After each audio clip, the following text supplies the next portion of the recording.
Edgepoint. The kind of suburb that developers design to look like perfection. Hedges trimmed like geometry, porch flags waving in gentle unison, school buses right on time.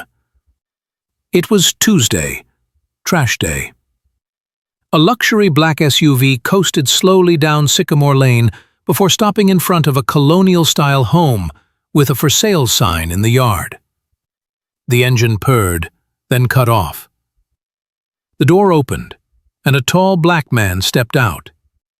He was dressed immaculately.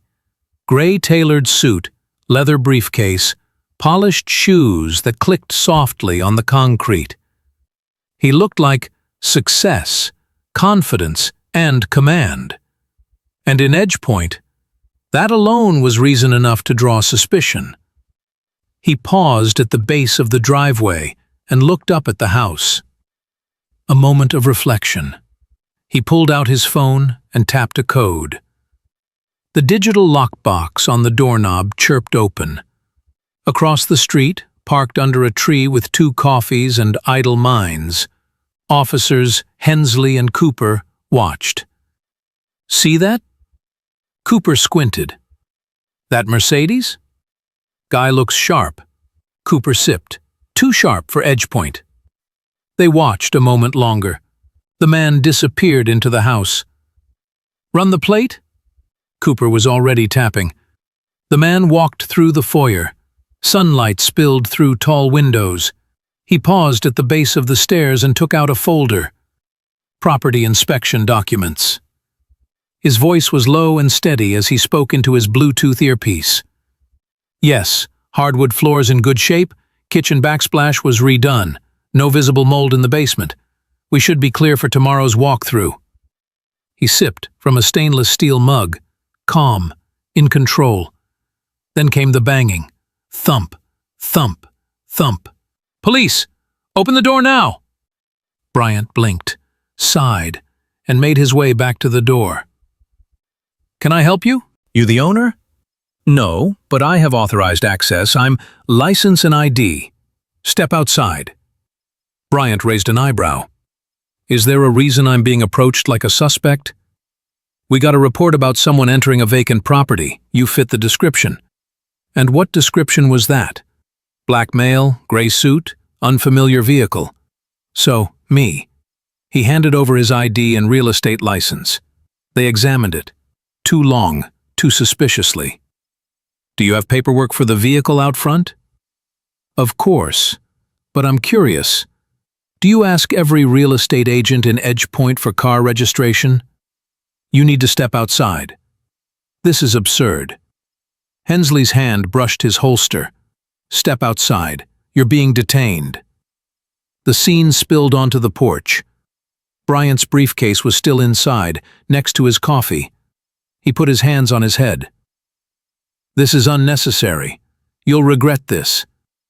The cuffs were tight, too tight. Deliberately so. Across the street, Mrs. Calloway, an older white woman walking her Yorkie, stopped and stared. Her eyes widened. She fumbled for her phone. "I hope you're recording." Another jogger slowed down. 2 boys on bicycles stopped pedaling. Edgepoint wasn't used to scenes like this. That made them all the more viral. Bryant was placed in the back of the cruiser, calm, contained, but no longer silent. "I'd like to speak to your captain, immediately." Hensley muttered, "Yeah, sure." Back in the cruiser, Cooper tapped away at the mobile terminal. "Think he's for real?" "Too polished. That's what bothers me." Then the screen flashed. Cooper stopped typing, blinked. "What?" Cooper turned pale. He clicked twice more, then slowly turned to his partner. "That's Samuel Bryant." "Who?" "Our new boss." "What do you mean?" Cooper swallowed.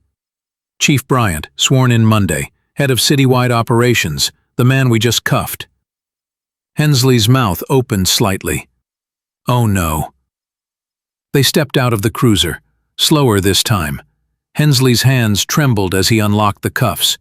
Bryant didn't speak. He rubbed his wrists in silence. "Sir, Chief, we apologize. If we had known, you would have treated me better? We were following protocol. You weren't following anything but your prejudice. Chief, we were just trying to protect the neighborhood." Bryant stepped closer, his voice now low but cutting. "From who, officer? A licensed professional in a suit, with ID, access codes? Or from the fact that his skin color didn't match the zip code?" Silence.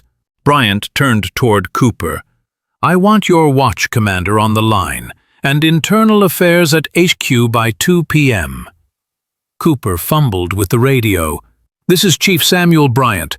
I've just been unlawfully detained by Officers Cooper and Hensley. Effective immediately, place both on administrative leave pending full investigation."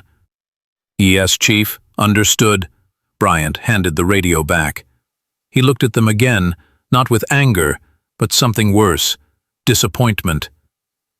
"I've seen what the uniform does to people. I've worn it longer than either of you. I know what the job takes, but what I saw today wasn't protection, it was profiling." Bryant paused.